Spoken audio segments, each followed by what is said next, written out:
Everybody get up, it's time to slam now. Come on and slam, and welcome to the jam. Come on and slam, if you wanna jam.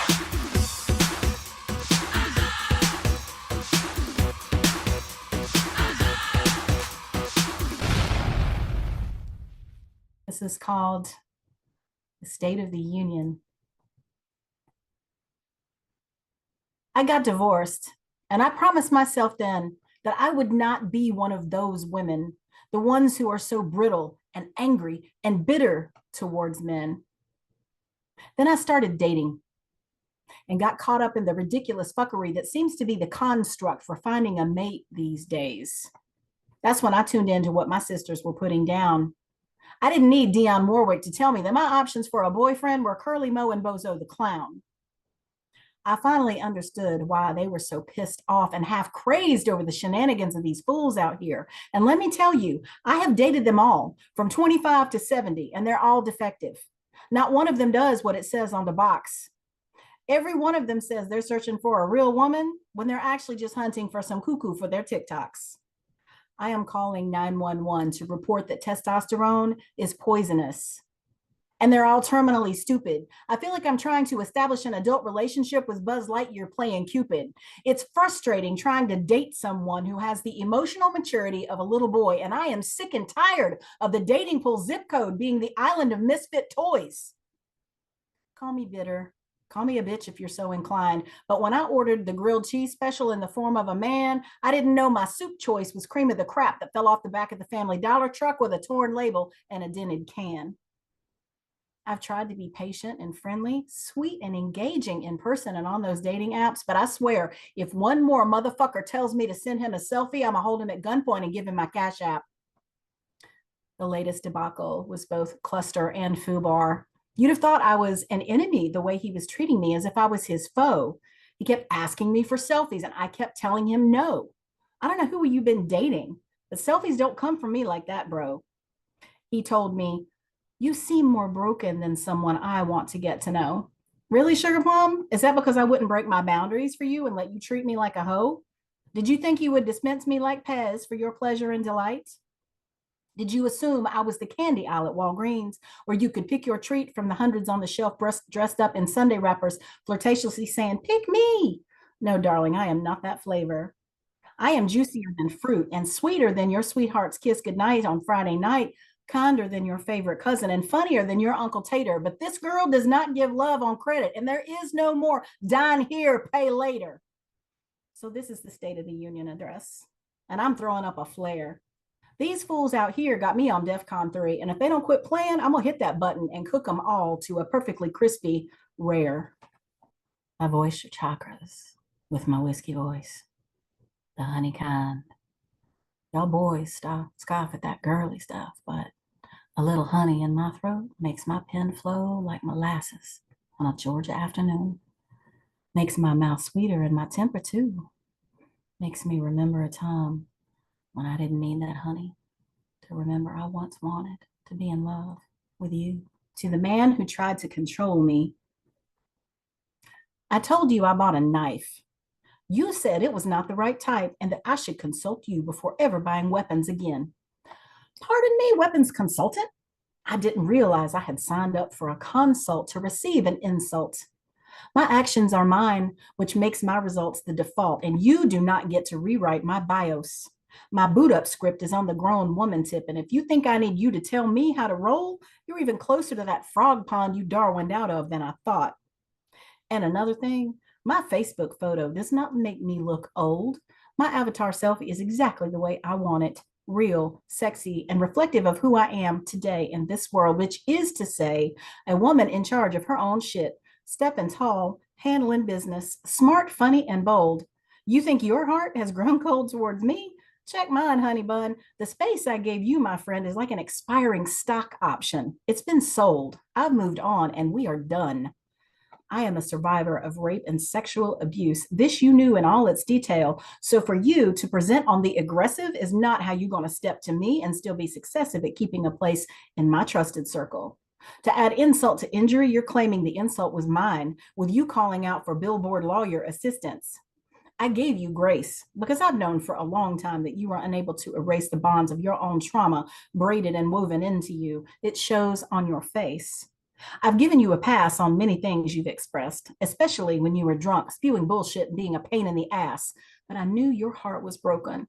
So I gave you empathy and validated your feels. So when I was triggered by your attempt to control, when you rode roughshod over my boundaries and acted like a troll, when you flamed my position and said you were too mature for shit you felt I dished out and you couldn't endure, that's when I had to explain. And I know you're still rolling primordial, trying to evolve your brain, but here's the straight dope. And I hope you heed it. It will serve you well if you integrate it, if you're evolved enough to receive it. So check it. My emotions are valid and real. You try to control that. You're always trying to dry erase the other person's feels. So your aggressive drunk ass got too aggressive with your ideas and scenarios. I was respectfully honest and told you no, that doesn't work for me because it triggers my own trauma of being assaulted and forced against my will. I gave you truth. I told you how I feel. And just like I knew you would, Cro-Magnon brain took over. You hid behind your outrage and claimed victim status by narcissistic assault. You can turn on your gaslight all you want, honey. I saw you coming ages ago. Watch me cut that gas line with my inappropriate knife. Go back to the soup bowl and evolve a few more lifetimes. Then you may step back to me with an apology on your lips for being an asshat who tried to control me. I'm a Pisces baby doll, and you can't control a fish. Go evolve your chakras, then step back to me with a hook that has bait. Until then, you can just sit in the corner with your hand on your dick and contemplate about the fact that you tried to control me and you failed. Silent orchestra. I remember when music was manna from the heaven we created. Now it's the lash of the whip I braided. You're gone. And I see that it is myself I have flagellated with our songs. I play them one by one, a hair shirt of lyrics and drum lines, guitar riffs and in choruses excoriate my heart as the melodies float through my mind, their notes, the moss on a live oak swaying gently in the breeze of your passing, rising and falling, charmed by your baton, O demon conductor. You coax them on the wind. They rise and swell, and my tears ride shotgun as they well to your crescendo.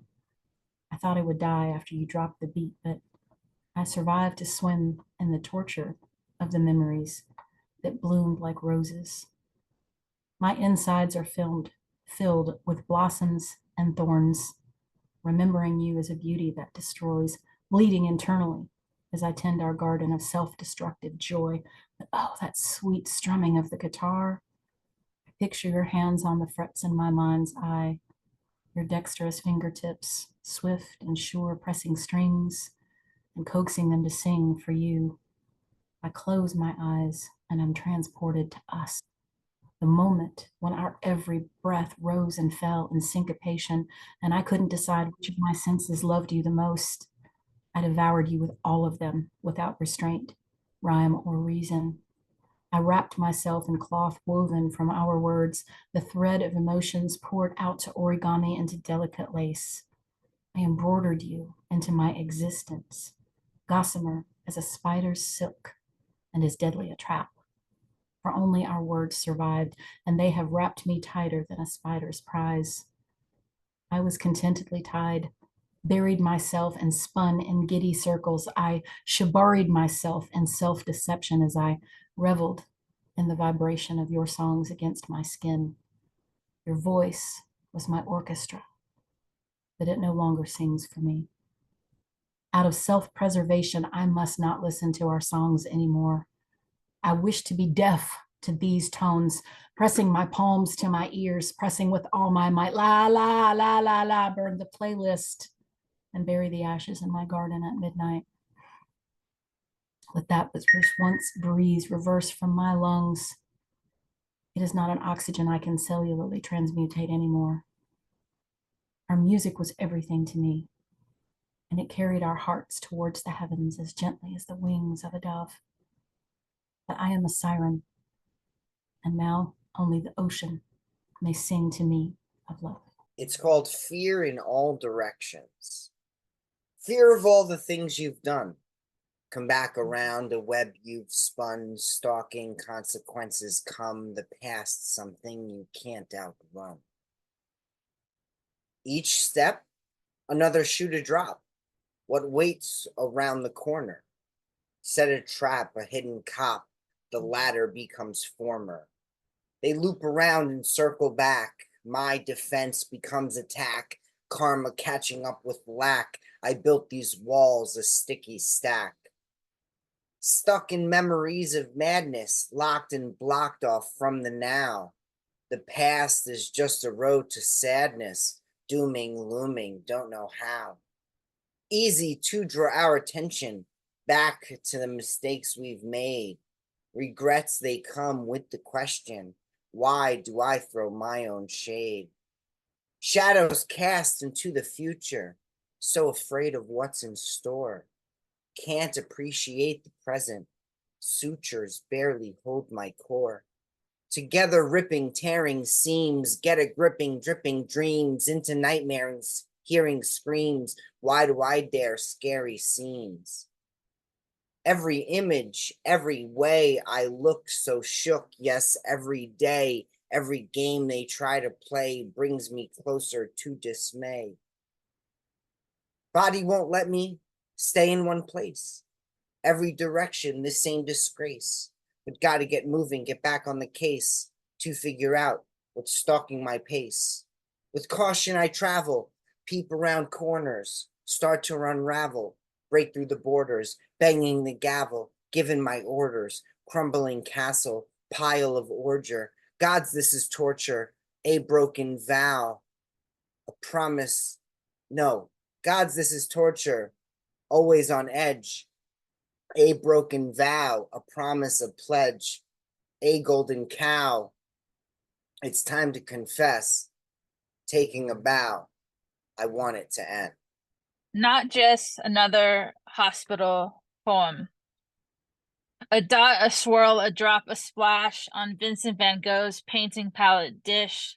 Dr. B, filled with emotion, voice quivering over the phone, reiterated, I cannot lose you, so it's not my time to go.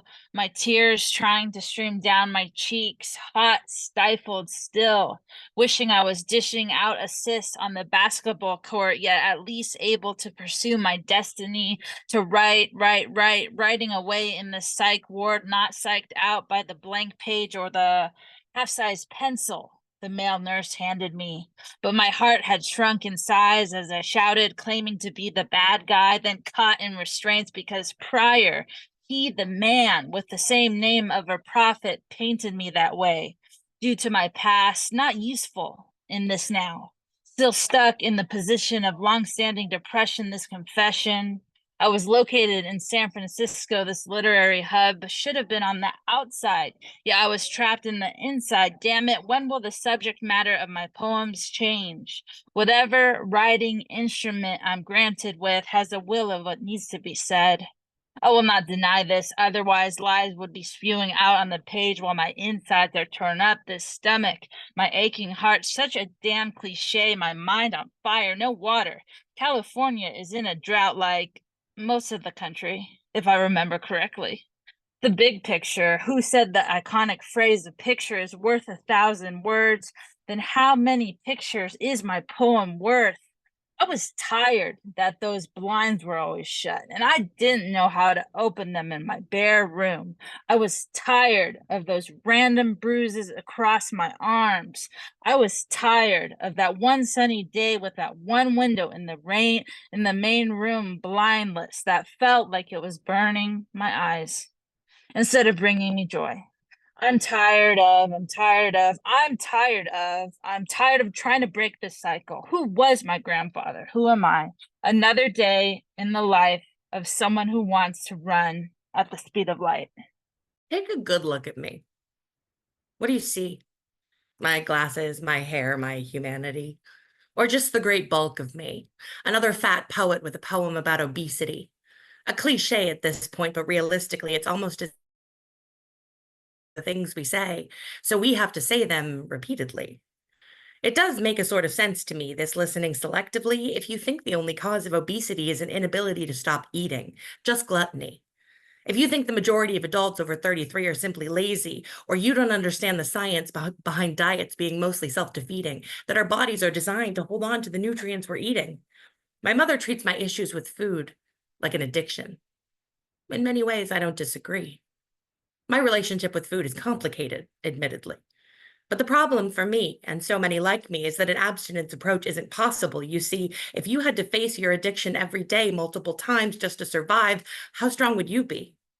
How many times could you deny an overwhelming hunger before you just didn't try?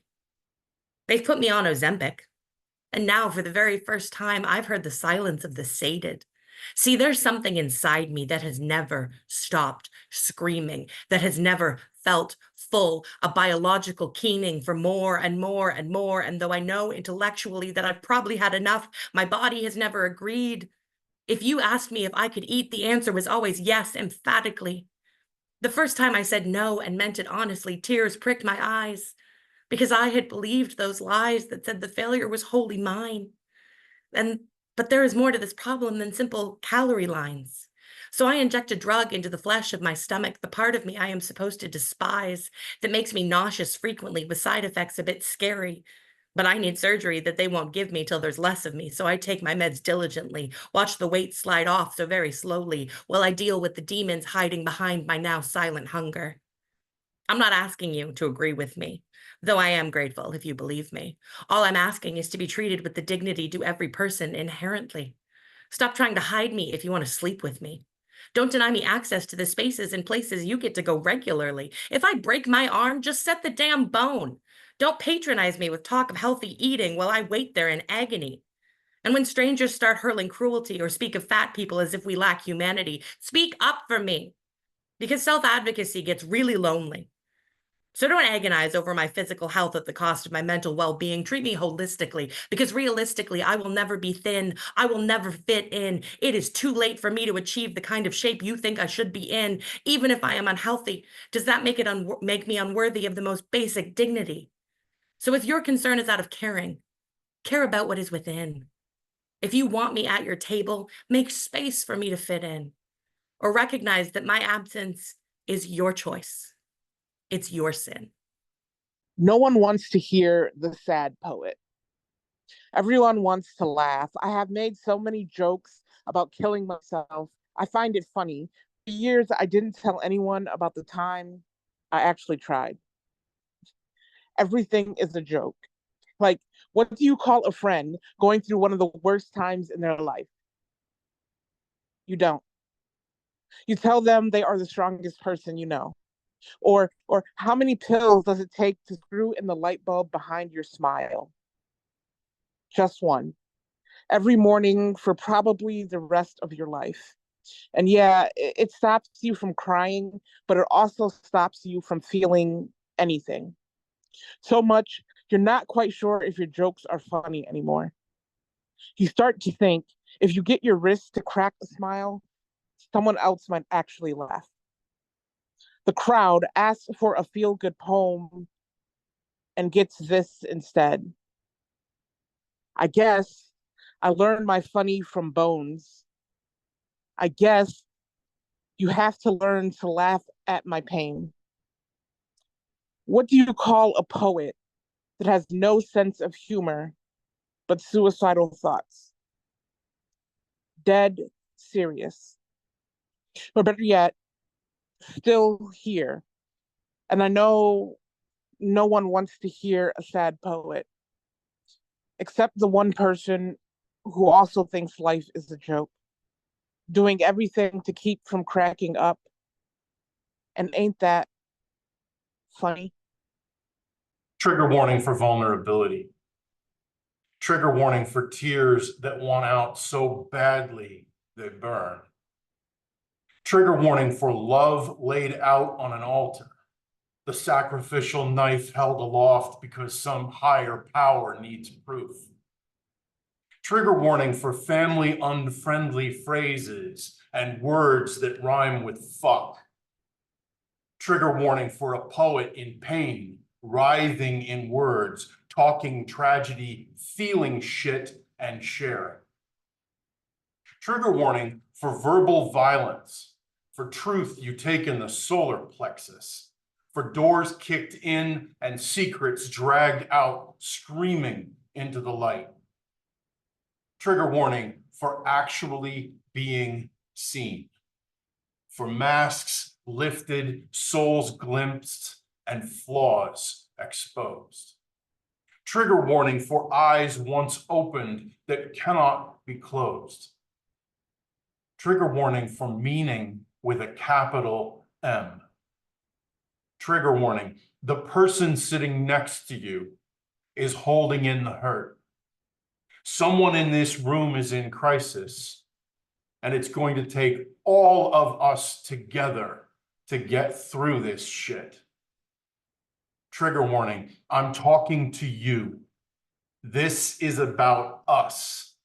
What we feel matters. Trigger warning, if you're listening, this could make a difference. If I do my job, these words will trigger you. Badge me into beautiful.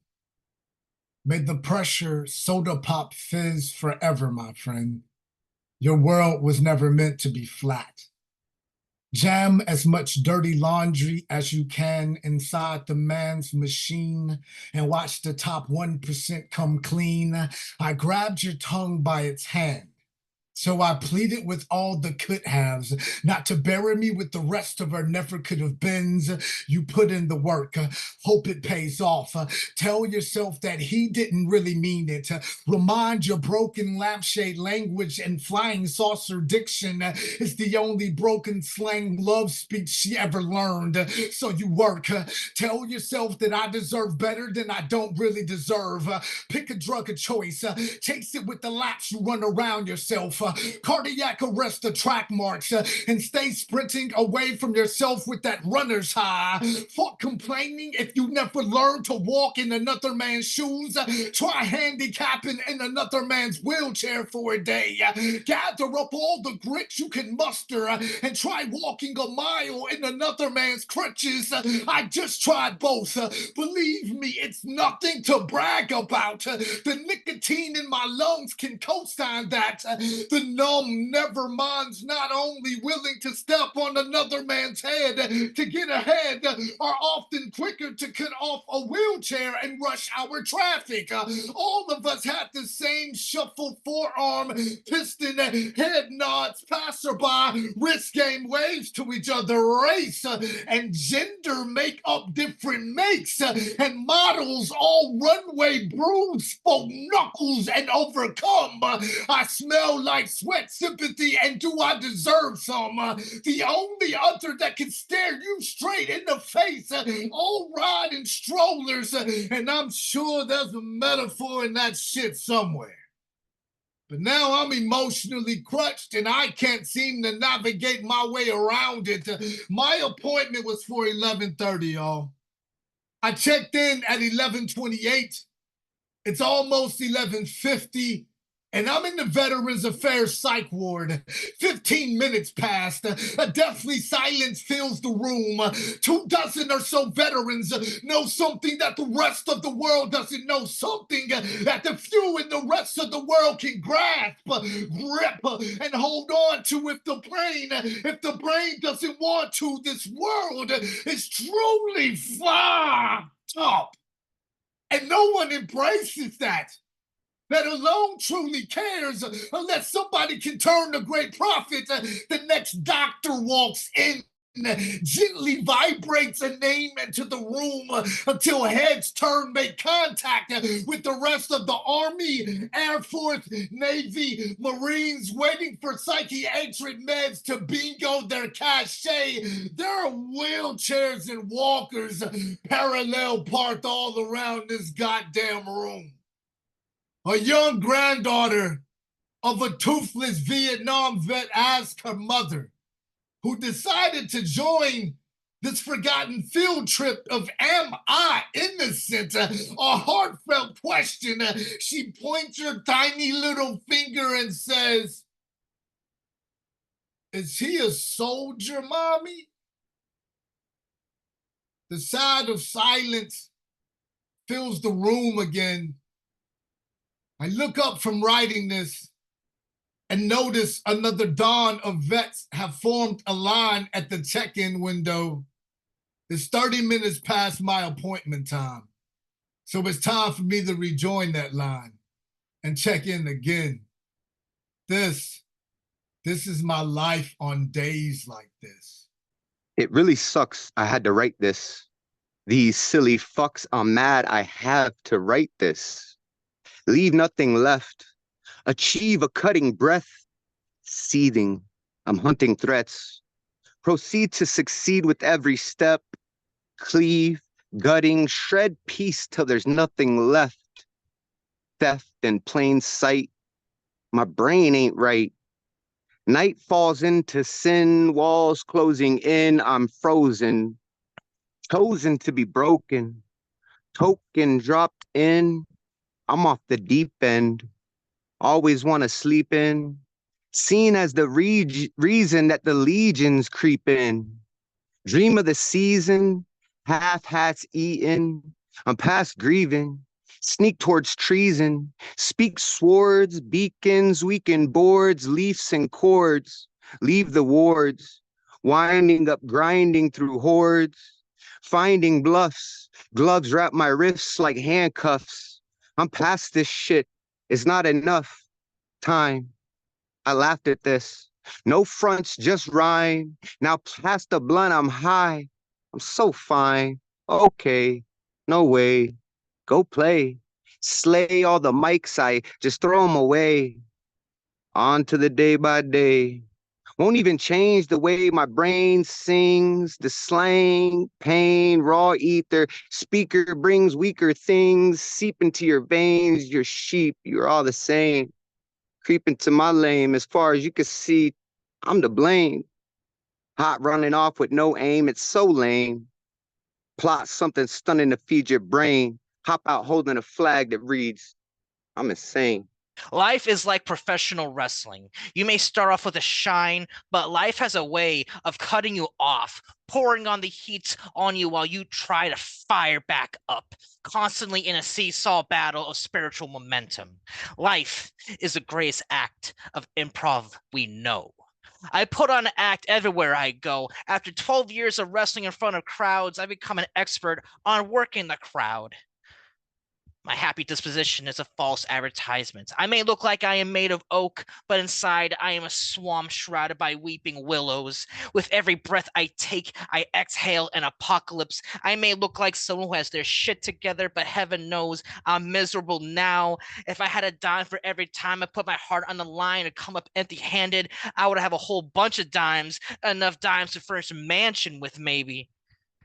Then when it comes to falling short, I stand tall, dwarfing giants. Put me on a textbook, and a whole new generation can learn a thing or two to prevent themselves from making the same mistakes that made me the clown prince of childhood and adulthood through mass distribution to every elementary school. Teach them young. Isn't that noble, America? Do I have your attention now? I'm surprised my wallet hasn't pulled out a Glock on me and turned off the safety lock, or bitch slapped me smart to stop me from making any more mistakes, because I cannot afford to make any more. There's so much more to life that I haven't experienced yet. So many chapters to be written, so many memories to be had. Therefore, I am compelled to endure the gauntlet and see what kind of mutation I become. If you're looking to get any advice from me, please don't, unless you're into spiritual sadism. Don't worry, I don't kink shame. I can relate. On second thought, maybe I could teach you all a thing or two on how it's like to shut off your emotions after self-inflicted wounds to the spirits, what to do when your heart has enough malice that makes you emotionally calloused, and most importantly, what to do and what not to do when coping with unrequited feelings and how to properly dispose of them. You will learn a lot from me. Maybe so much I can be a professor with a PhD in emotional catastrophe. I can tour the world and give TED Talks, getting rave reviews and audiences worldwide, establish enough income to seclude myself from society in record time as if I was having a Kickstarter for loneliness. That's the spirit. That exploits pain into profit like professional wrestling. Anyways, if this money making scheme works, I don't want to spend 10 years working at a nonprofit job to erase my student loan debt. I just got to figure out a way to relay my hurt into healing and make it rain from a world of pain. Call me Rainmaker of Wisdom. I have laughed so hard in the face of adversity, I've puked my brains out like a college jock fuckboy who couldn't handle their drink. I have done the gritty through the baptism of fire, and I did the worm with floors covered in the shattered glass of my broken dreams, loving every millisecond of the pain because it reminds me if I can bleed, I can feel, and if I can feel, I can heal. I have spat in the face of God while punching Satan in the stupid face and kicking Wolfman in the nards. I didn't go through the limbo line at Hell's Gate for fun. I came for the experience. To remind me to know good, I had to go through a whole lot of bad, thinking that at the end I would be gracious for the brief commercial breaks from life's dull programming that I wish I could unsubscribe from. All this pain and trauma clearly affected more than my memory. Perhaps my ability to read vibes, because I am illiterate as fuck and I can't afford the higher education, perhaps the ability to feel pain and mistaking it for pleasure.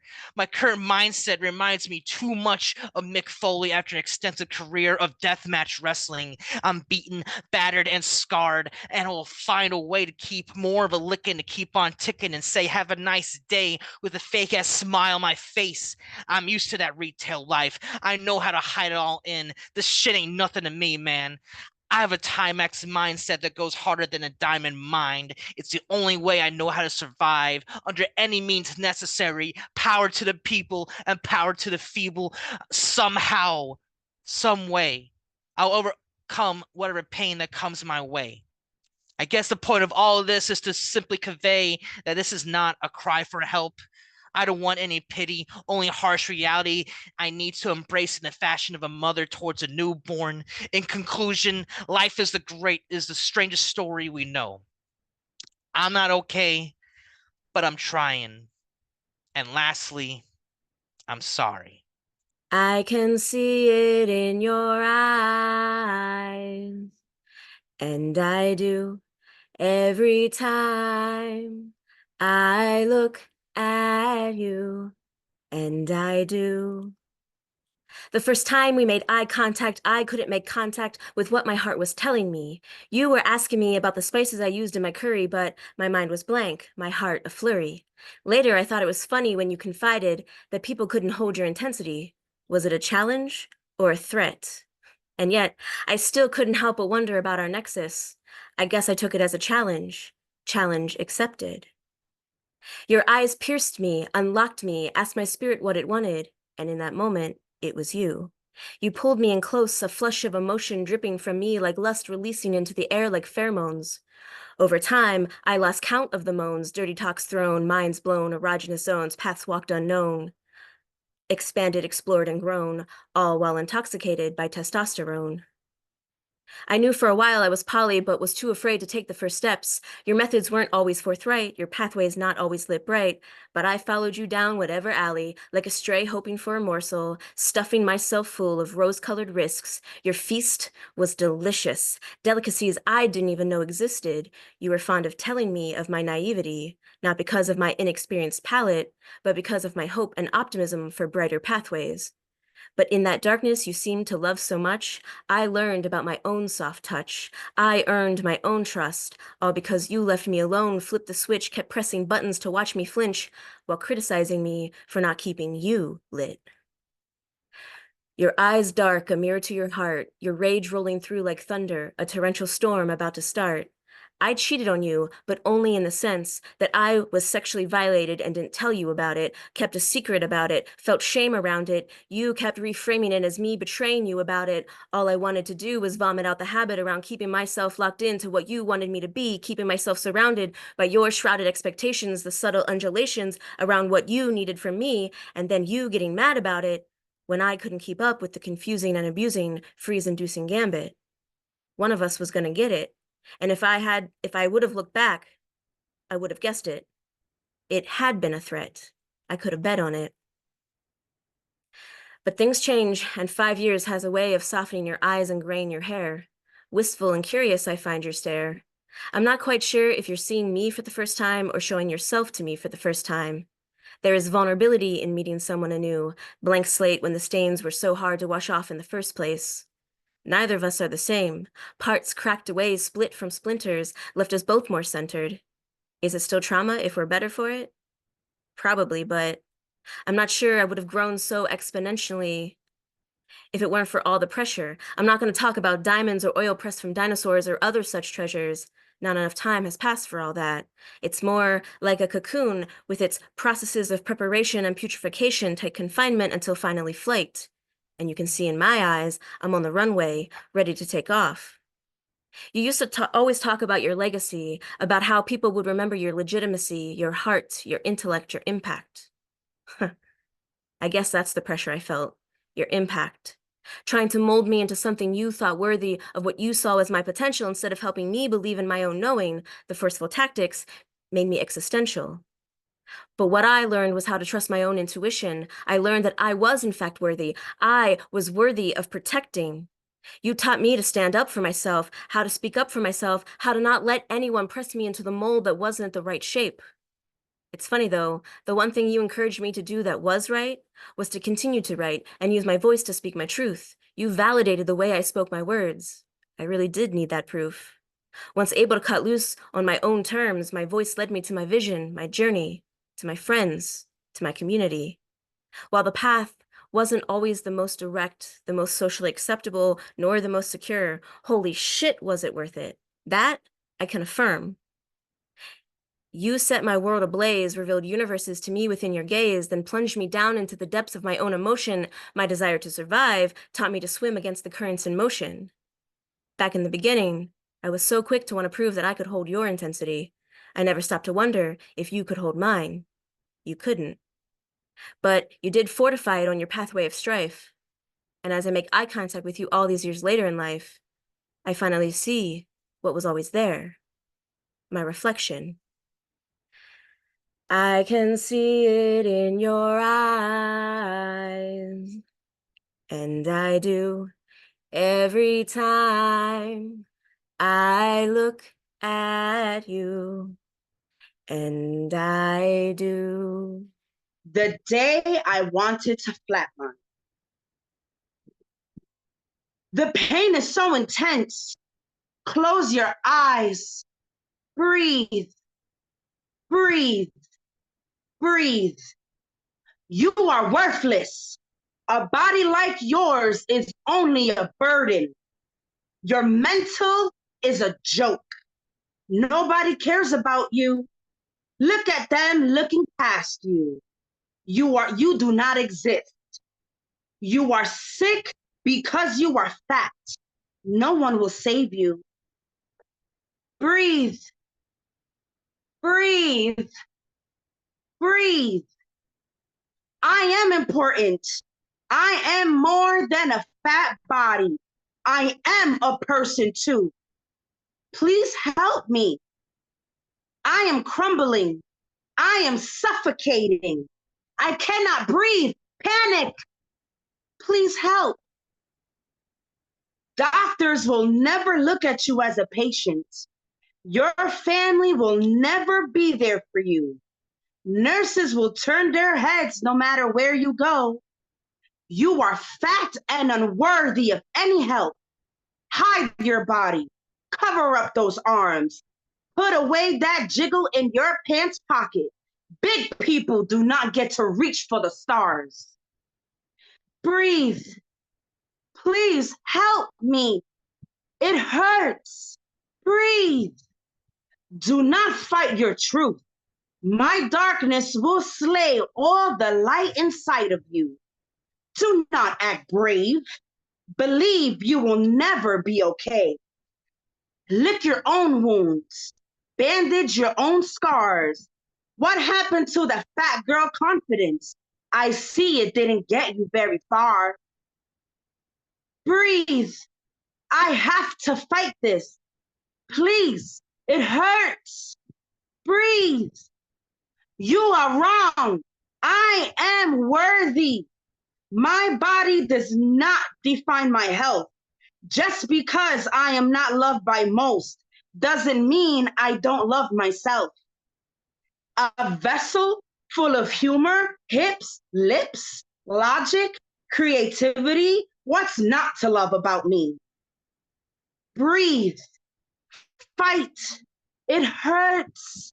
Breathe. Nothing is working, I see. Water will not stay in. Medication comes back up. Have you tried prayer? What fluff? Still sick and queasy. I guess no love for your fat body. Close your eyes. Breathe in. Breathe out. Breathe fire into my lungs, life into my eyes. Bring back my passion for things so my life can take flight. Fight. Breathe. I need you to be alive. Do not flatline. Feel that warmth? Healing is coming. Keep fighting. That is God's love. That is God's hug. Keep finding your purpose. Do not listen to the dark side. You are worthy of all things great. Fuck everyone else who blamed you for all of their mistakes. Breathe. Fight. I will beat this illness. It's on sight. Poem.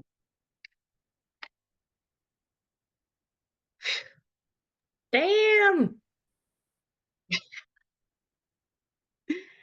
This next poem, I actually literally wrote this the entire time everybody was talking. So it is inspired by all of you, but it obviously still needs work because it was a rush job. It's called Fat Girl.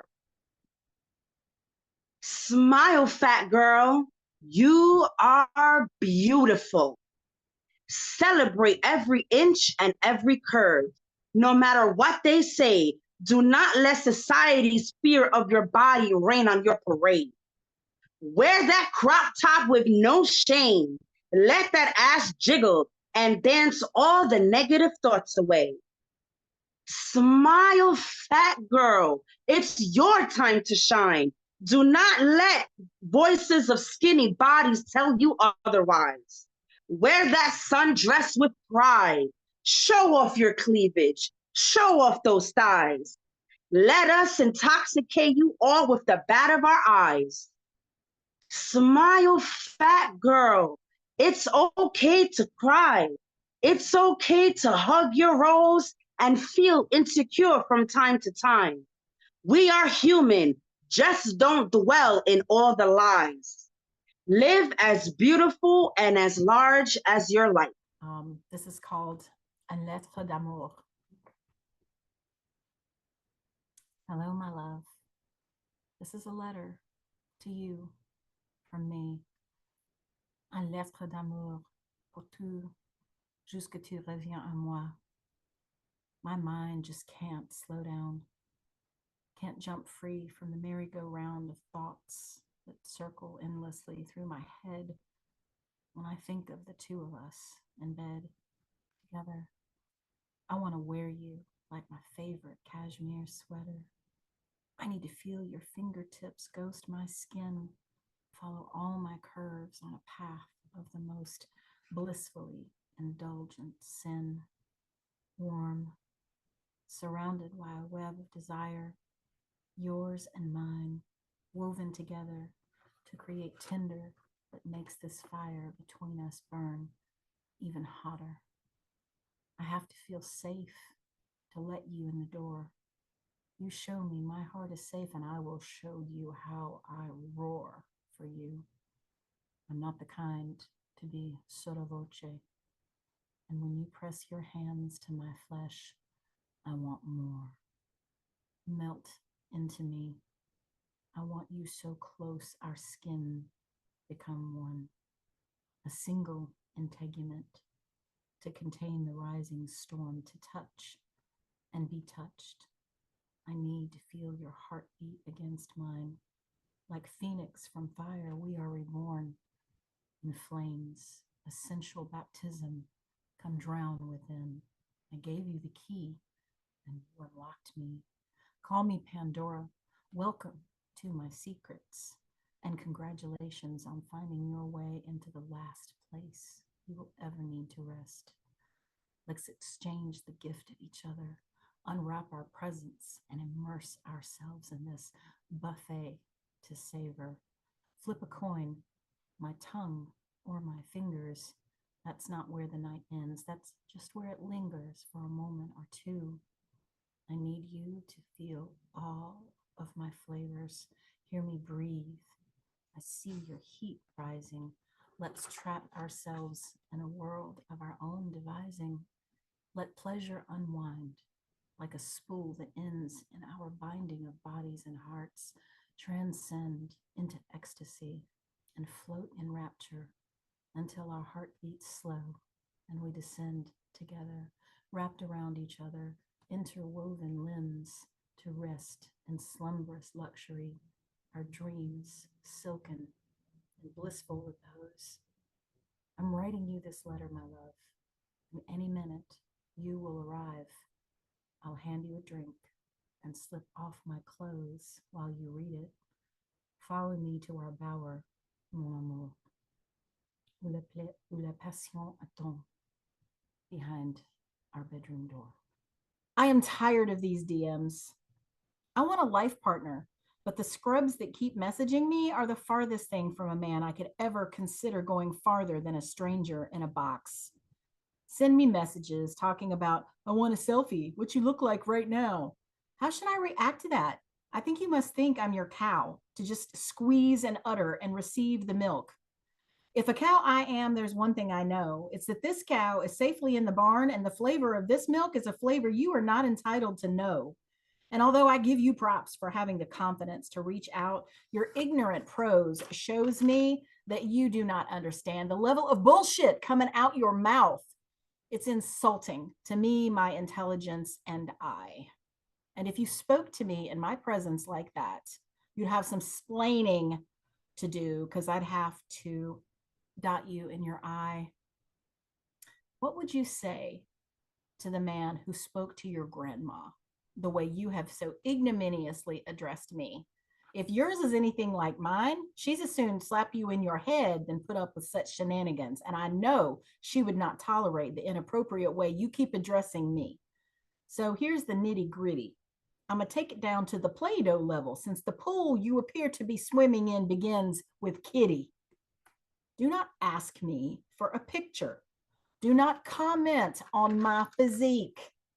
I know exactly how my curves are formed, and I neither need nor want your lascivious critique. Do not ask me questions trying to find out what colors are the flag carried by my inner freak. And do not delude yourself that the ice cream truck will have me on the menu is your cool and tasty treat. Instead, be a gentleman. Ask me about my life experiences and about growing up, who I wanted to be. Ask me my favorite book, type of food, and show I watch on TV. Ask me about the best teacher I ever had and my most embarrassing moment. Ask me my bucket list and the special places in this world I'd like to have on my passport. Respect my person. Text me in the morning with a compliment. I need you to go the extra mile. Tell me to have a great day and that you're thinking of my smile. Send me cute, funny memes and links to silly animal TikToks. Let me know you value me and that knowing me as a person supersedes your interest in showing me your Magic Johnson or your series of erotic TikToks. In other words, respect me and treat me as a valued person in your life. Treat me with the respect and care you would give if I was about to be your wife. If all this seems excessive to you, dear man I haven't met, I am giving you the primer on how to step to me as a respectable and attractive gent. I deal in reciprocity. I will meet you where you're at. And if you try to meet me in the sewer, remember Ratatouille and the chef with the baseball bat? That's all for now. I've given you a platform from which to succeed by showing me you want me in the respectful way I need. The ball is yours, and I hope you rise. I would like to see you succeed. But rest assured, suitor dear, if you brick your shot, I will show you what you are not. I don't make threats. I keep my word. So heed this now. Let me be heard. I'm letting you know I won't tolerate you acting like a predator. If you step to me wrong, if you ignore my boundaries and test what I put down, I'll take you shooting at the range and you can see for yourself how I drill rounds. There are those who will think you weak from their rage born of loss. In misguided fits of pique, they will mindlessly critique without knowing how uniquely bleak the things you did not speak. They must not have seen as you started to disappear, as the days turned to weeks and the weeks into years, faking cheer for your peers stuck in the life you most feared, as you drowned in the cumulative tears of those years. They must not have seen how hard that you fought, turning every painful stone, the endless treatments you sought, fraught as you waited, sobbing in parking lots, hoping this was your big shot, the crushing disappointment as it all came to naught. They must not have seen how the lies in your mind stole your interest in anything that wasn't designed to remind of those who were cruel and unkind, whose actions defined how little you could trust in mankind. It's easy to cast stones from the safety of a distance, to ask why you simply didn't reach out for assistance when they didn't see your battle of resistance, where assistance in this instance was sadly non-existent. You were brave, you were strong.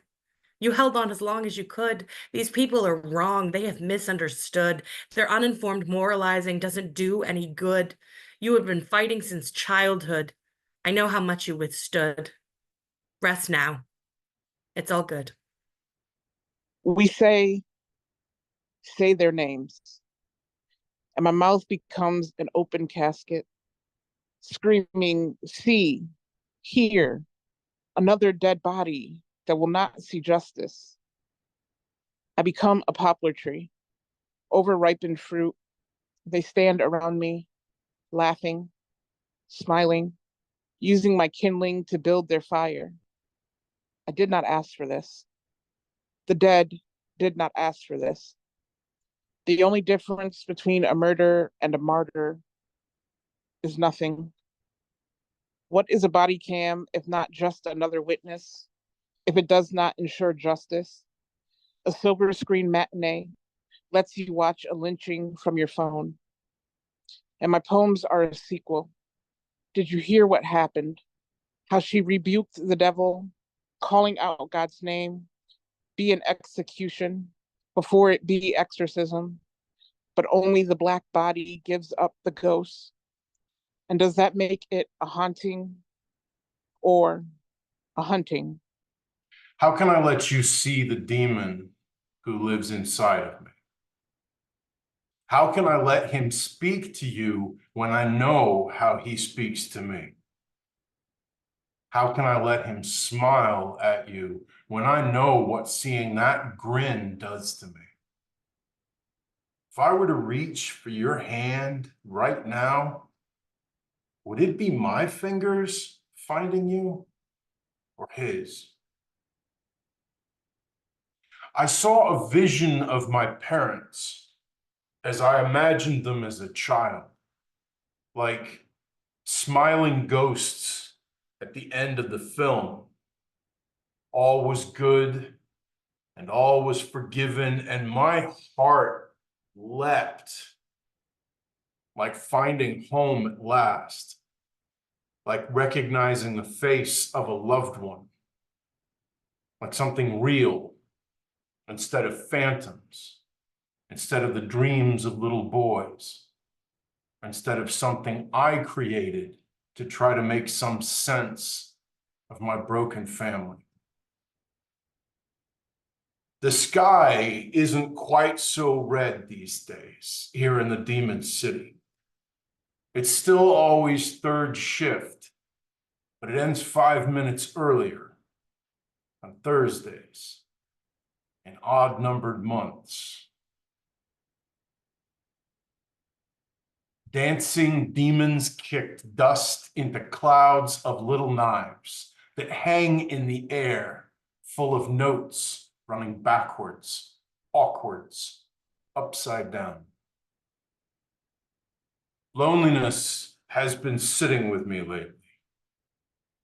Sometimes he holds my hand, and there's something strangely reassuring about his cold and constant grip. Something that feels familiar. He sings softly his song of seclusion. The simplicity of isolation can be so seductive. Just let everyone go and never have to say goodbye again. The devil fancies himself a poet. Endless verses slip like serpents from his lips, spitting lyrics. This is called Untitled Love. Being with you gives me a warm, nostalgic feeling to a time when I was a more complete human being. A tender sense of familiarity looking into your eyes brings forth a swarm of dope butterflies that swells my insides as I fly sky high all the way up to cloud 9. You're so sublime. So divine. You don't even know how fine of a dime you are. I want to gaze into your eyes under the moon and stars, getting lost, feeling passion larger than the size of Mars that eclipse any and all scar tissue memory meteors with the potential of finding true love much easier. How dope would it be if we could see how it could be if we can agree to be a wee bit closer to the degree, to see how it could be if we could plant this seed and watch it turn to a solid oak tree, symbolizing our unity as we branch out to infinity. If I boldly entrust you with the key to my heart, that's me saying I'll love you beyond the point I depart from this realm. As long as we keep things hearts at hearts, our love has the potential to brush strokes of rainbow arts on the canvas of the world around us and jumpstart a revolution in our hearts as we strive for state-of-the-art love. It's called Recoil Kaleidoscope.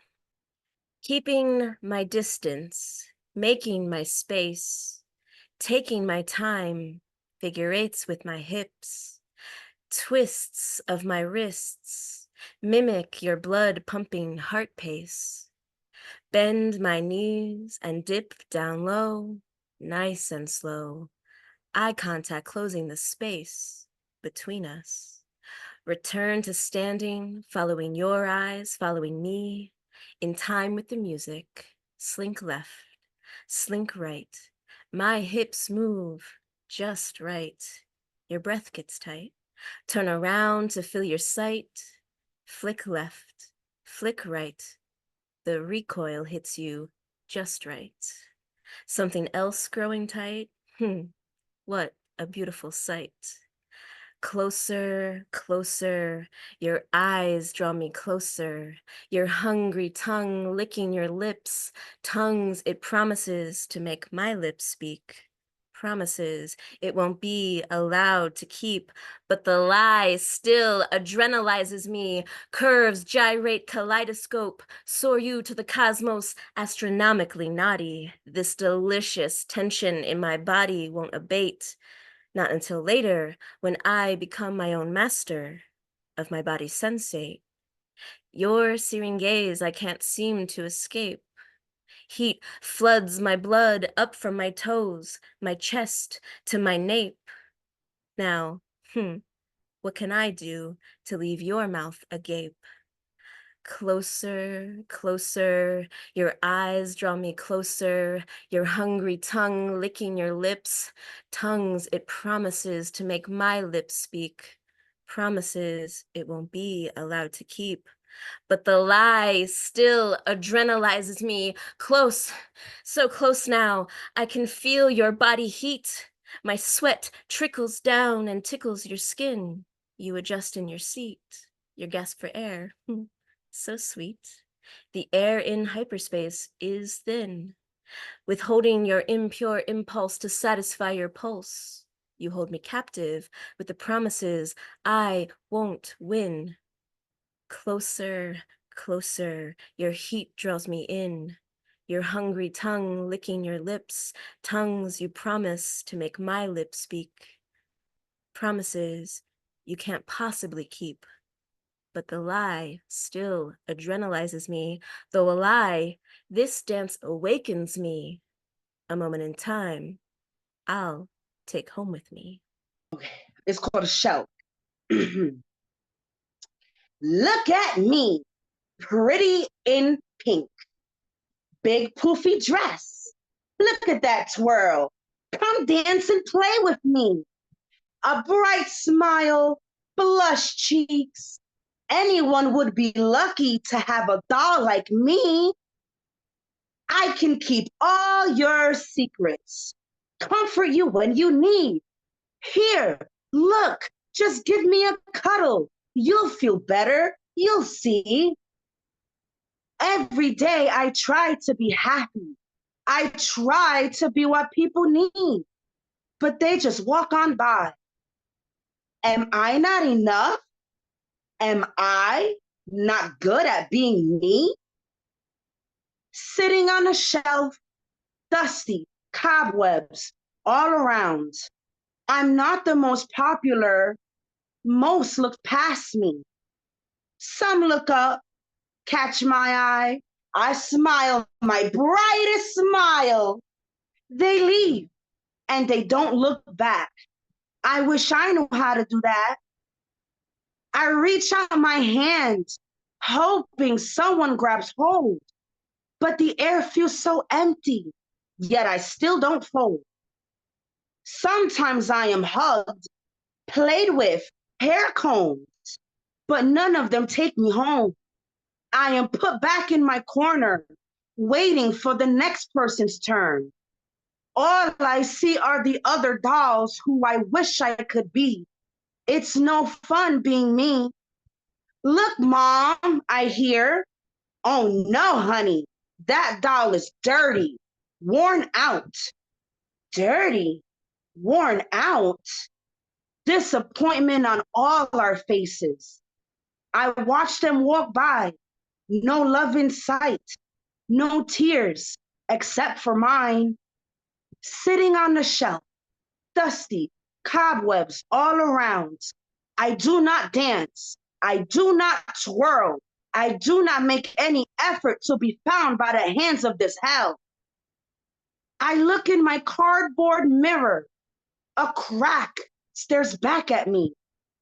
Am I really too broken to be heard and seen? I close my eyes. All I hear is the joy of the other dolls around me. I begin to drift into a deep sleep, to dream of a world where people aren't looking past me. Breathe in, breathe out. Entwine your hands with mine. Dance with me under the stars to the tune in our hearts. Inhale that peace. Inhale that joy. See that twinkle? Hold on to that. Remember that moment when you felt butterflies with every single glance and stare? That warm feeling with every hug shared? A kiss. One kiss is all it takes. True love, or is there a life lesson at stake? Shaken faith, a bun in the oven, a baby's laugh, a toddler's smile, a stage we fake to keep the dying flame alive. Breathe in, breathe out. I see the mist in your eyes. You know that blur you get before the tears fall. Lies on your lips, filth on your hands, destroying the home we built with the scent of another breath on your neck. Deceit on your body, the false charm. You think you can take advantage of time, yet it is history that weighs you down, shackled by those before you, a prisoner to traits you have seen and learned, the cycle of pretending to change. For a moment, that desperate crocodile cry not to leave a broken family. Haunted guilt separate lives, hearing the cries of our kid who thought our love would be kept alive. You speak of apologies and how love is magic, like I'm supposed to believe in all the lies. It's too late to rebuild, too much to breathe. I'm already lost in a fog of our dying memories. Dust and darkness surround the organ that once pumped bright and red. I can feel your hand squeezing, holding on tight as I gasp for breath. Breathe in, breathe out. Let's give love one more try. A sinister smile creeps on your lips. Remember, dearie, true love always comes with a price.